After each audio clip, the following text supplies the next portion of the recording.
Assalamualaikum warahmatullahi wabarakatuh. Selamat pagi dan salam sejahtera untuk kita semua.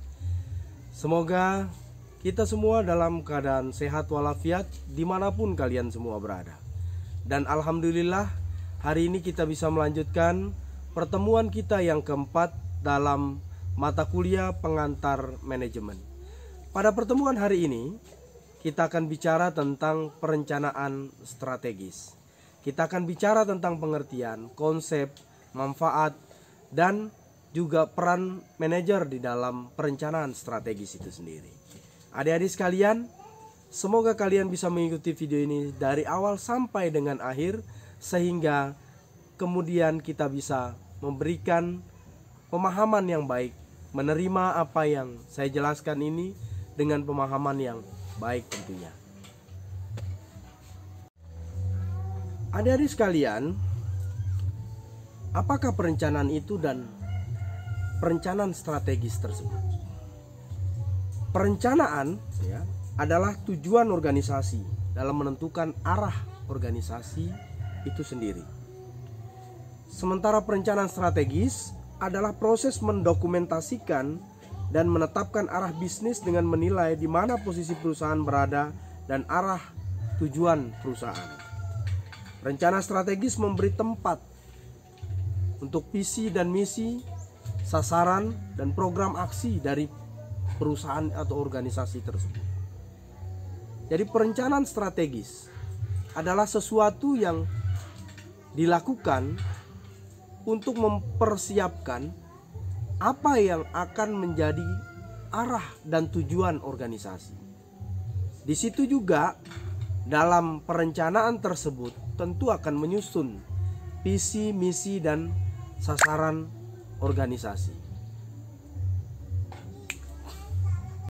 Pertanyaannya, mengapa seorang manajer perlu melakukan perencanaan strategis? Setidaknya ada beberapa jawaban. Pertama, untuk memberikan arahan. Arahan ini dipandang penting agar pihak-pihak terkait di dalam organisasi atau di dalam perusahaan mampu mengetahui arah dan tujuan organisasi ini, kemana dan apa yang akan dilakukan oleh organisasi. Kemudian mengurangi terjadinya ketidakpastian. Kemudian selain daripada itu, meminimalisir terjadinya inefisiensi di dalam organisasi. Kalau seandainya organisasi itu punya arah dan tujuan yang jelas, maka sesuatu yang dipandang tidak perlu dan itu bukan menjadi tujuan organisasi, itu tidak perlu dilakukan. Kita mengurangi terjadinya pemborosan atau terjadinya kekosongan kebijakan di dalam organisasi. Maka perencanaan itu dipandang penting. Kemudian berikutnya menetapkan tujuan dan standar. Kita saja Anda sebagai mahasiswa misalnya, Anda mesti tahu Anda mengikuti proses perkuliahan ini, kemana arah Anda mengikuti proses ini, pada akhirnya akan kemana dan apa tujuan yang ingin Anda capai dari berkuliah ini. Sama dengan ketika Anda berorganisasi atau Anda berada di dalam sebuah perusahaan, maka sebuah perusahaan yang baik tentu harus memiliki arah dan tujuan yang jelas. Ada konsep di dalam perusahaan, ada konsep di dalam perencanaan strategis. Dalam perencanaan strategis ada yang kita kenal dengan istilah visi, misi, dan sasaran. Visi adalah proyeksi masa depan tentang cita-cita yang ingin dibangun atau yang ingin dicapai oleh perusahaan atau organisasi tersebut. Sesuatu yang digambarkan secara abstrak tetapi ingin dicapai dan menjadi tujuan semua stakeholder yang ada di dalam organisasi. Sedangkan misi adalah cara merealisasikan visi itu sendiri. Bagaimana menjalankan visi, menjalankan misi itu agar cita-cita besar perusahaan itu dapat tercapai dengan baik. Dan sasaran yang ketiga adalah sasaran. Sasaran merupakan pengembangan dari visi dan misi. Apa saja program-program aksi yang ingin kita lakukan, sasaran-sasaran apa yang ingin kita capai di dalam tersebut, itu menjadi sangat penting untuk mewujudkan visi atau proyeksi masa depan tersebut. Adik-adik yang baik, ada beberapa tahapan yang kita lakukan untuk melakukan perencanaan strategis. Yang pertama tentu adalah melakukan identifikasi tentang posisi strategis. Saat melakukan identifikasi posisi strategis tersebut, maka seluruh potensi yang kita miliki, kemudian visi dan misi maupun budaya organisasi perlu diidentifikasi. Hal itu akan mempermudah kita mengetahui posisi kita saat itu berada di mana. Posisi strategis kita saat itu ada di mana dan akan kemana. Ini maka perlu kita ketahui sebenarnya kita di mana saat ini. Sama halnya yang paling sederhana. Anda di usia yang sekarang ini sedang berada di mana? Apa yang Anda lakukan di usia yang ada saat ini? Apakah Anda sedang berkuliah? Atau di usia seperti sekarang ini Anda menghabiskan waktu hanya untuk berfoya-foya, ya, hura-hura dan lain sebagainya. Nah, ini yang harus kita ketahui, bahwa di usia yang saat ini, di posisi yang sekarang ini, sebenarnya posisi strategis apa dan di mana perusahaan itu berada. Tahapan selanjutnya adalah mengumpulkan orang dan informasi. Orang-orang yang akan kita ajak untuk terlibat di dalam penyusunan rencana strategis harus kita identifikasi. Siapa saja yang terlibat di situ nantinya. Dan tentu kita harus memiliki data dan informasi yang akurat untuk menyusun rencana strategis itu sendiri. Kemudian berikutnya adalah melakukan analisis SWOT. Analisis SWOT itu adalah analisis yang akan melihat sesungguhnya kita punya kekuatan apa, kita punya kelemahan apa saja, kemudian apa tantangan dan hambatan yang akan kita hadapi. Itulah yang dia maksud dengan analisis SWOT. Kita harus mampu memproyeksi atau melihat apa yang menjadi kekuatan dan kelemahan kita. Setelah itu kita melakukan perumusan rencana strategis. Setelah perumusan rencana strategis kita lakukan, ya, maka rencana yang sudah kita susun harus kita jalankan, ya. Untuk menjalankan rencana itu, ya, tentu ini pada fase tindakan kita harus mampu melaksanakan rencana strategis. Setelah kita jalankan, tentu yang tidak kalah penting, ya, untuk mengukur sejauh mana kinerja atas rencana strategis tersebut, maka kita perlu melakukan pemantauan atau evaluasi. Pada tahapan evaluasi ini, jika ada sesuatu yang menyimpang dari rencana strategis, jika dipandang perlu untuk dilakukan perbaikan, maka kita lakukan perbaikan. Nah, inilah tahapan-tahapan yang akan kita lalui, ya, untuk melakukan menyusun perencanaan strategis itu sendiri. Adik-adik sekalian yang berbahagia, pertanyaannya kemudian, apa sih manfaat dari membangun perencanaan strategis? Suatu saat Anda akan berada di dalam sebuah perusahaan atau organisasi. Maka setidaknya suatu saat Anda akan melihat mengapa dan apa manfaat dari perencanaan strategis itu sendiri. Yang pertama tentunya adalah meningkatkan keterlibatan karyawan. Jika Anda seorang manajer, ya, maka keterlibatan karyawan untuk membangun perusahaan itu dimulai dari perencanaan strategis itu akan lebih baik, karena akan membuat karyawan itu memiliki rasa bahwa perusahaan itu adalah bagian daripada dirinya dan dirinya adalah bagian daripada perusahaan. Sehingga bersama-sama mereka, semua pihak yang terlibat, semua pihak yang ada di dalam perusahaan sama-sama ingin membuat perusahaan itu menjadi lebih maju tentunya. Kemudian yang kedua adalah menetapkan arah bisnis dan membina bisnis proaktif. Ini yang penting, menetapkan arah bisnis kita, akan kemana bisnis perusahaan kita, apa yang ingin kita capai, ya, profit apa, berapa profit yang kita harapkan di masa mendatang. Ini manfaat yang kedua. Dan yang ketiga adalah mengidentifikasi di mana kekuatan kita dan apa kelemahan kita. Adik-adik sekalian, kita lanjutkan dengan materi tentang manajer sebagai seorang pembuat keputusan. Dalam kesempatan ini ingin saya sampaikan hal-hal yang terkait dengan apa sebetulnya yang menjadi peranan manajer. Hal yang tidak kalah penting, utama dari seorang manajer adalah membuat keputusan. Untuk membuat sebuah keputusan, tentu kita berangkat dari sebuah masalah. Ketika terjadi satu masalah di dalam perusahaan atau organisasi, maka dibutuhkan peran seorang manajer untuk memutuskan apa yang harus dilakukan untuk mengatasi masalah tersebut.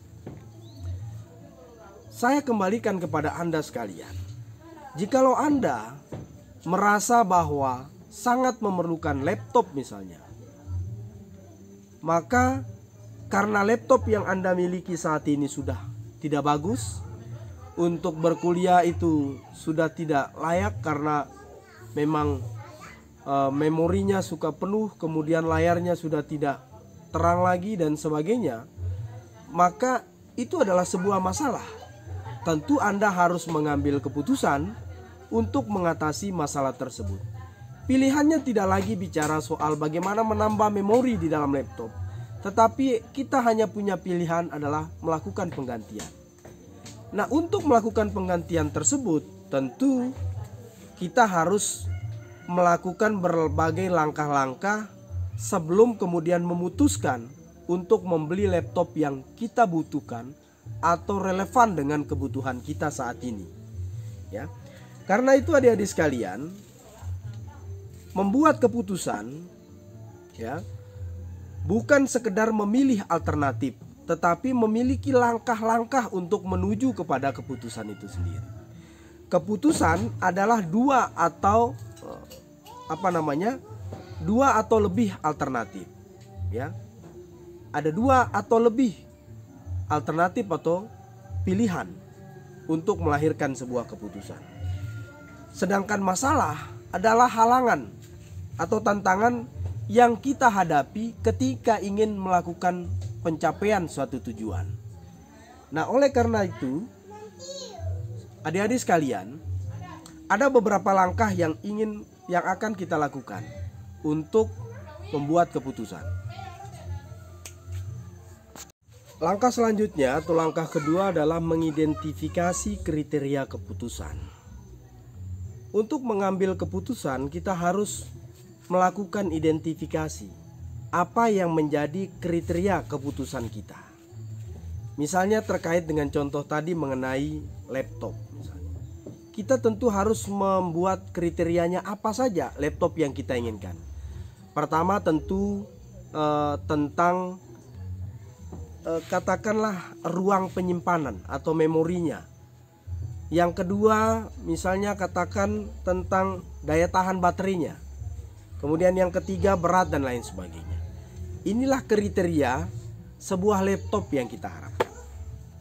Anda misalnya sebagai anak-anak muda ya, untuk memutuskan soal seorang yang akan menjadi pendamping hidup kalian suatu saat nanti, tentu kalian harus memutuskan kriteria pasangan Anda yang paling relevan dengan keinginan Anda, dengan kondisi Anda misalnya, apa saja. inilah yang dimaksud dengan mengidentifikasi kriteria keputusan yang akan kita ambil. Kemudian langkah berikutnya adalah memberikan pembobotan terhadap kriteria keputusan tersebut.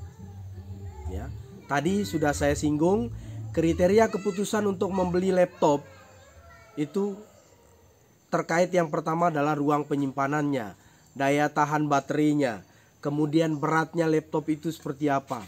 Ya, itu kriterianya. Kemudian bobot dari itu, ya. Katakan ya yang paling tinggi bobotnya, katakanlah kita ingin memberi bobot 10. Yang paling tinggi adalah tentang ruang penyimpanan. Itu yang nilainya lebih besar. Nah, ruang penyimpanan katakan kita berikan bobot nilai 10. Kemudian mengenai daya tahan baterai katakan kita beri bobot 8. Kemudian beratnya kita beri bobot 6 misalnya, dan seterusnya. Itu yang dimaksud dengan pembobotan terhadap keputusan itu. Nah, tahapan selanjutnya adalah mengembangkan alternatif. Ya, untuk mengembangkan alternatif, kita punya alternatif laptop-laptop yang kita harapkan. Ada Toshiba, ada Acer, ada HP dan lain sebagainya. Nah, kemudian kita kembangkan ya dari laptop-laptop tersebut. Pilihan yang lebih bagus itu apa saja? Kita akan melihat hal tersebut. Adik-adik sekalian, selanjutnya kita melakukan analisis terhadap alternatif keputusan yang akan kita ambil. Nah, dari semua proses yang sudah kita lakukan sebelumnya, kemudian kita menganalisis mana kira-kira laptop yang mendukung keputusan kita nantinya. Mana yang alternatif-alternatif yang paling mendekati atau setidaknya mendekati apa yang kita harapkan. Setelah itu kemudian ya kita memilih sebuah alternatif. Setelah melakukan analisis terhadap itu, ini nilainya, bobotnya sekian dan lain sebagainya, kita memilih mana yang terbaik. Nah, tentu yang harus kita ingat, tidak kemudian semua keputusan harus dilakukan pembobotan. Kalau ada sesuatu yang kita anggap, kita yakini bahwa itu memang sudah menjadi pilihan yang terbaik, ya sudah, kita tidak perlu harus melakukan setiap langkah secara terlalu mendetail gitu loh. Kemudian mengimplementasikan alternatif, memilih, menggunakan apa yang sudah kita pilih tersebut, kemudian melakukan evaluasi terhadap keputusan. Evaluasi ini tetap menjadi sangat penting. Apakah keputusan yang kita ambil mengenai pembelian laptop ini, ketika kita memutuskan laptop A misalnya, apakah itu sudah menjadi pilihan yang terbaik, pilihan yang tepat? Dan ini bisa menjadi pengalaman untuk menginspirasi kita suatu saat ketika memilih barang yang kita harapkan. Adik-adik sekalian yang saya banggakan, dalam melahirkan sebuah keputusan, seorang manajer dihadapkan dengan pertimbangan rasionalitas, dan ada juga yang disebut dengan rasionalitas terbatas. Untuk memutuskan segala sesuatu, pendekatan rasionalitas atau pendekatan logika dan konsistensi dalam memutuskan sesuatu itu menjadi sangat penting. Ketika kita memutuskan dengan pendekatan emosionalitas, maka kualitas keputusan yang kita hadirkan itu tentu akan buruk pada akhirnya nanti. Oleh karenanya, yang dimaksud dengan keputusan yang rasional adalah keputusan yang menggunakan pendekatan yang logis, masuk akal dan konsisten, tidak berubah-ubah, tidak mendua. Sedangkan pendekatan yang kita lakukan dengan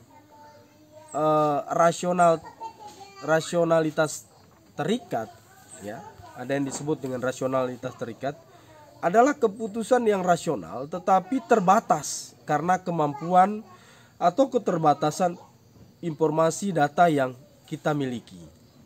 Sehingga keputusan yang ingin kita ambil masih terikat oleh hal-hal yang akan menjadi hambatan kita memutuskan itu keputusan.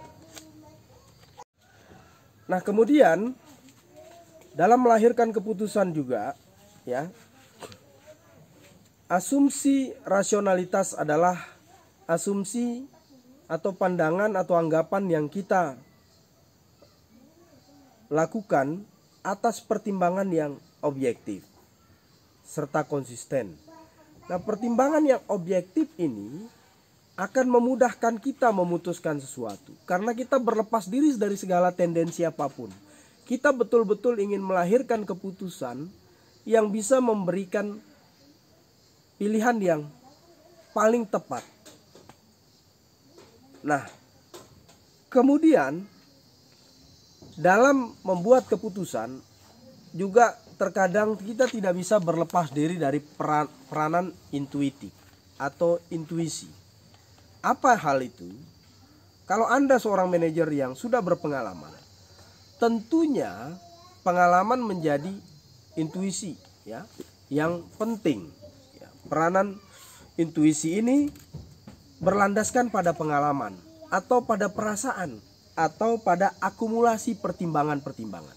Maksudnya apa? Seorang manajer yang sudah punya pengalaman mengatasi satu masalah dan masalah itu berulang, maka dia yakin bahwa apa yang akan diputuskan sama dengan keputusan sebelumnya dan pengalaman dia menyelesaikan masalah tersebut.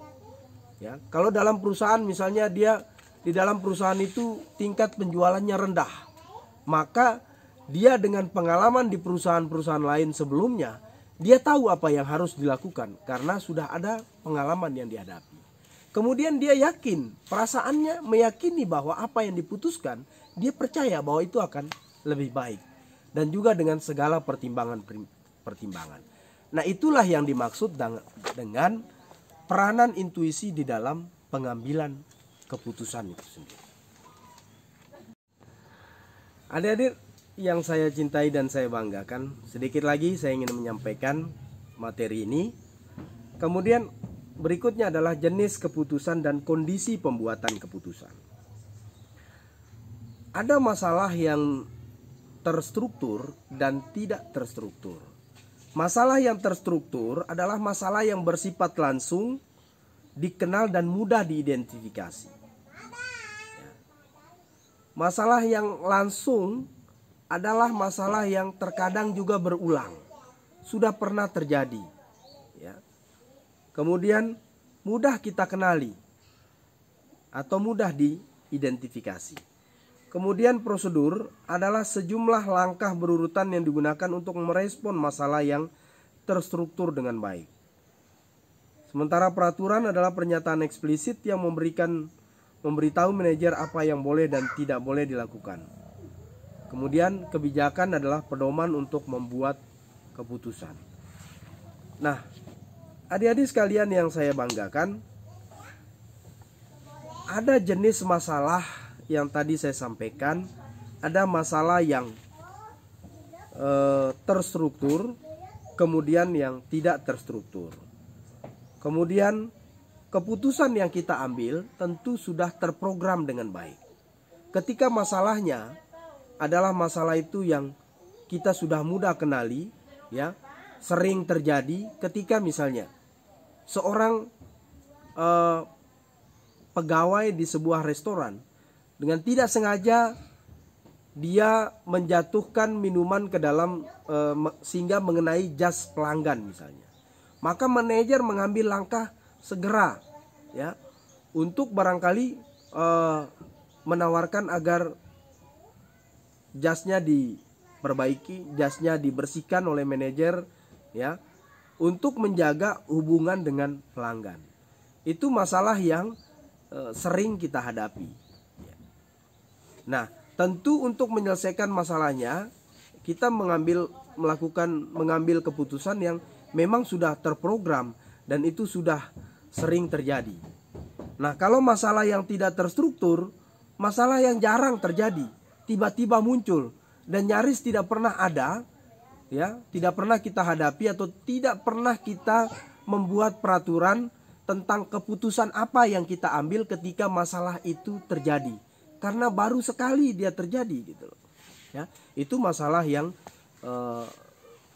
tidak terstruktur dan dalam pengambilan keputusannya pun kita tidak lazim, kita tidak terbiasa untuk hal tersebut. Kemudian frekuensinya sering berulang tadi saya katakan. Kemudian kalau yang tidak terprogram itu baru dan tidak biasa. Kemudian informasi tersedia secara langsung ya. Kalau masalahnya begini sudah tersedia solusinya atau keputusannya begini. Tapi kalau masalah yang tidak terstruktur tiba-tiba muncul, kita tidak tahu masalah yang keputusan apa yang akan kita ambil, karena memang perlu kehati-hatian. Kemudian kerangka waktu ya pendek, kalau yang tidak terstruktur itu panjang ya. Kemudian solusi yang kita ambil tergantung pada prosedur atau peraturan atau kebijakan. Ya, tadi sudah saya sampaikan apa itu prosedur. Jadi tergantung kepada hal tersebut. Tapi kalau yang tidak terstruktur ya, dia tidak terprogram. Keputusan yang diambil tergantung kepada pertimbangan apa yang terbaik dan kreativitas kita. Nah, itu juga tentu peranan intuisi juga penting di sini. Karena kalau kita meyakini sesuatu, oh ini ya sebagai keputusan, sebagai manajer saya harus memutuskan, maka saya harus mengambil keputusan itu yang terbaik, sekalipun di dalam sebelumnya tidak ada pedoman atau aturan tentang bagaimana memutuskan sesuatu itu ketika ada masalah seperti itu. Ya, mudah-mudahan Anda pahami arah penjelasan saya. Kondisi untuk membuat keputusan, terkadang ketika kita memutuskan segala sesuatu, kita berada pada kondisi yang seperti apa? Apakah kondisinya di tengah kepastian atau ketidakpastian? Kalau di tengah kepastian, tentu keputusan yang kita buat adalah di dalam situasi yang baik, situasi yang sudah berulang ya, dan kita bisa membayangkan atau mengasumsikan bahwa keputusan ini akan menghasilkan hal seperti ini, dan tentu hal seperti ini kita pandang itulah keputusan yang terbaik ya. Ketika kita memutuskan di tengah kepastian, dan tentu resikonya juga kita sudah tahu. Kalau kita memutuskan seperti ini keputusannya, maka resikonya seperti ini. Resiko yang kita harapkan tentu resiko yang seminimal mungkin. Nah, kalau seandainya dalam membuat keputusan kita di tengah ketidakpastian atau situasi di mana pembuat keputusan tidak mempunyai kepastian atau estimasi probabilitas yang masuk di akal, maka saya kira itu situasi yang sangat sulit. Oleh karenanya, memutuskan sesuatu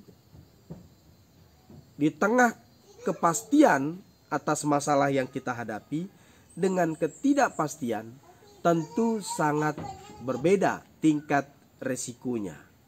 Oleh karenanya, sebagaimana kita melihat banyak di mana-mana contoh ya, kasus misalnya seorang menteri keuangan ya. Kalau Anda pernah mendengar bailout Bank Senturi misalnya, situasi di tengah kondisi yang baik dengan situasi di tengah krisis tentu tidak bisa kita pandang sama keputusannya ketika dilakukan bailout dengan situasi ketika kondisi ekonomi kita stabil. Sama dengan ketika kita memutuskan sesuatu untuk berkuliah di kampus kita tercinta misalnya ya. Situasi di saat orang tersebut tidak punya orang tua, katakanlah, sebagai orang yang akan menanggung biayanya, dengan mereka yang punya orang tua untuk menanggung biaya tentu berbeda.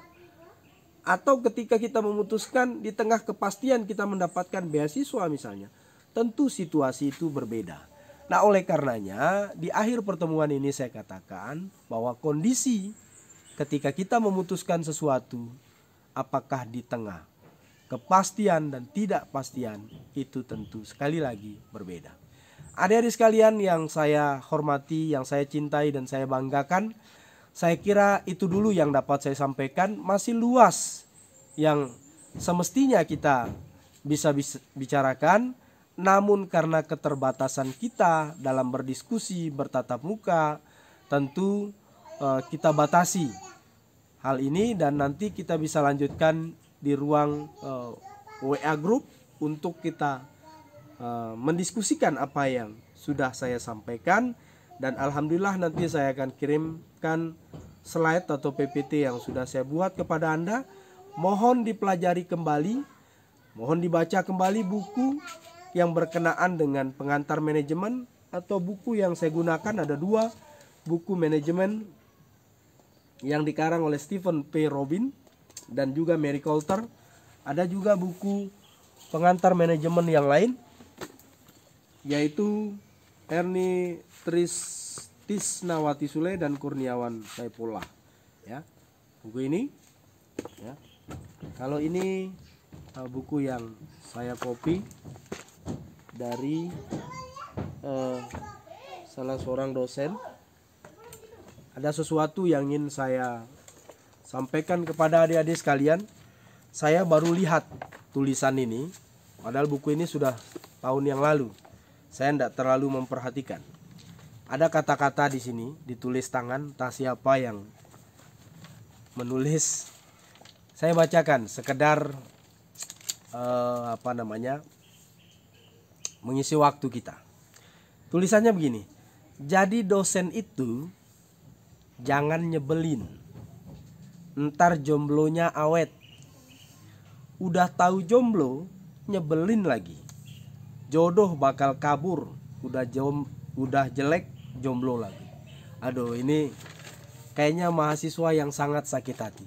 Demikian adik-adik sekalian, jangan lupa like, komen, dan subscribe di akun YouTube saya. Wassalamualaikum warahmatullahi wabarakatuh.